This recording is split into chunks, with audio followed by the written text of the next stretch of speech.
Ralph. And I'm a bad guy. Nikki.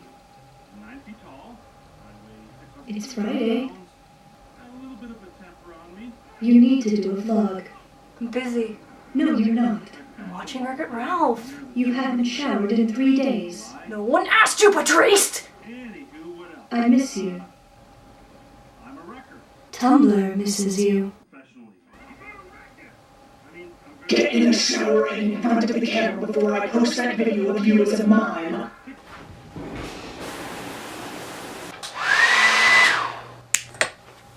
Hey guys, it's Friday. Wreck-It Ralph came out on Tuesday, and I wish I was watching it right now. Vlog. Smile. So Steph is still moving, so send unstressful thoughts her way, because moving sucks. Pyro the red you picked looks really good, and as excited as I am to see your Beast Boy done, I think I'm actually going to miss Cora in the background a little bit, which I don't actually recall ever seeing pictures of you in the costume. Did I miss those somewhere? I was really excited to see them. Where are they? And I totally agree with you on the big named actors versus the unnamed actors thing. As much as I love watching movies with actors that I love in it, sometimes it's easier to get invested into a character when you're just seeing the character rather than the face of that actor that you love. But it's also really difficult because big named actors are usually what draws the general public to see the movies. Like, I just recently finally saw Perks of Being a Wallflower, and I absolutely loved it, and I loved the trailers, and I'd like to think that I would have seen it regardless of who was in it, but I can never actually be sure that it wasn't Emma Watson that gave me the final push to actually go see it. But as great as she was in the movie, it was really hard to not see Hermione. Despite the fact that they were hugely different roles. My favorite part was actually her brother, who was played by an actor I have never seen before. So I'd like to say I prefer seeing unnamed actors, but I am going to completely contradict myself in a little while after I talk to Luluco and Mario. Luluco, how is it that we both seem to watch the same random live-action shows? First, it was White Collar, which I swear no one else watches, ever. And now I found out you like Castle. Freaking love it. But I do have to agree that this hasn't been the best season of White Collar. And the season finale actually was just frustrating to me, especially at the end when Neil should have just knocked him unconscious and dragged him to the police. And I'm sorry for the vagueness, but anyone who watches it will know what I'm talking about. Mario talked about the Iron Man 3 trailer, which was epic and definitely made up for the Super Bowl non-trailer thing that they did, as much as I did enjoy it and as often as I just watched it so that I could stare at Robert Downey Jr. as he stared back. So Luluco talked about her love of meeting voice actors and told another fun story about it, and Pyro mentioned wanting to meet Vic Mignogna one day.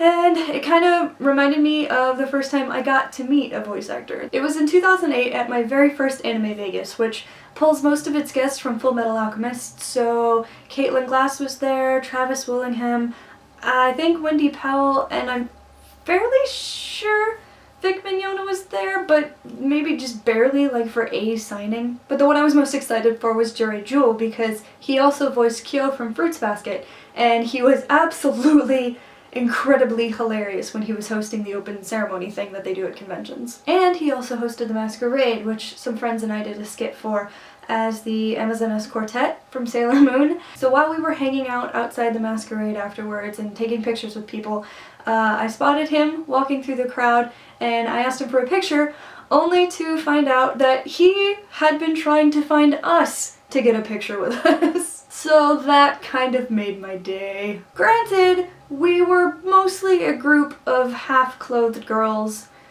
but it was still awesome, and his excitement during the pictures was hilarious. So yeah, he was super nice, and so was Travis Willingham when I met him the next day. So my view on voice actors as of now is nothing but positive. And now let's play a game of Spot the Contradiction. Joss Whedon fans probably know this already, but during his break from filming The Avengers in 2011, he decided to film a modern adaptation of Shakespeare's Much Ado About Nothing.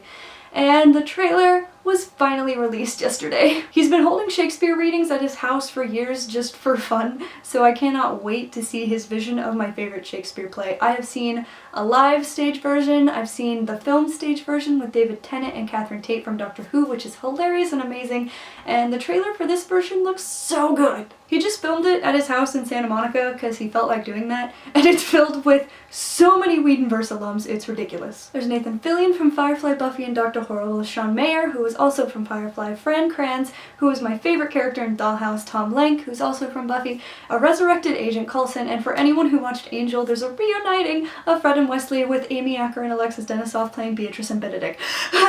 So yeah, favorite Shakespeare play put together by one of my favorite writer-directors and filled with a cast of actors that I absolutely love. I've been waiting 2 years for this, and July 7th can't get here fast enough. If you don't like Shakespearean stuff, which I can understand, I still highly recommend seeing this movie when it comes out, if not just for all of the amazing people involved, but because it's basically a story of two really clever people just being horribly sarcastic to each other the whole time, and it's hilarious. Okay, I'm gonna get back to watching Wreck-It Ralph now because I've only seen it 8 times, and that's not nearly enough. The game, literally, Fix-It Felix Jr. You didn't end the video. So, yeah, naturally the guy with the name is the good guy. Thanks for watching Geeks of the Week. See you next week for more geeky fun.